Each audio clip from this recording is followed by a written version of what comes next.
calculate the pH.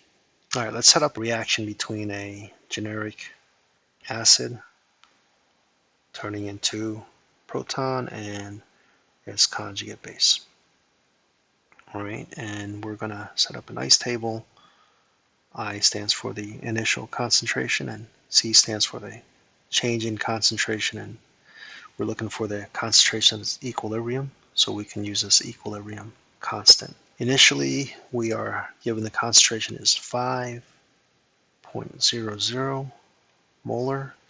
We assume there are no products initially. The change is some quantity x. These mole ratios are all 1, so whatever the hydrogen ion concentration is, so is the conjugate base, and must have come from the reactant, so we'll do minus x for the acid. At equilibrium, these are going to be x's, and the acid is going to be its initial concentration plus the change to get the concentration at equilibrium. So that's going to be 5 minus x. You may be wondering, well, what about the concentration of hydrogen ions from water's autoionization? Well, water's ionization is 10 to the negative 7. The H plus and OH, it's so much smaller than this number. It's not going to make a difference. You'll get the same exact answer, so we can ignore it. So now we have the concentrations at equilibrium, so now we can use the equilibrium constant expression. And that is going to equal, Ka is going to equal the concentrations of the products, which is the hydrogen ion concentration times the concentration of the conjugate base over the concentration of the weak acid. Let's plug these numbers in. That's going to go down there, that's going to go there, and that's going to go there. All right, so in the numerator we have x squared. On the denominator we have 5 minus x, and all of that's going to equal 4.0 times 10 to the negative 4. Just like the previous one, dissociation constant is a very, very small number. So that tells you like most of it is here and very little of it ionizes.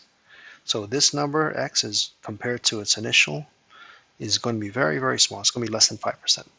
Therefore, we can ignore this x, because when you take 5 and subtract a much smaller number from it, you're still going to get 5. But on the top, you can't ignore it because you're not subtracting or adding, you're squaring the quantity, and that's the only thing you have on the numerator. X squared is equal to, just cross multiply down there, and you're going to get 5 times 4.0 times 10 to the negative 4, and let's square root that, both sides to get x. Remember, x is the concentration of the hydrogen ions. All right, so the hydrogen ion concentration is 0.04472, and so on.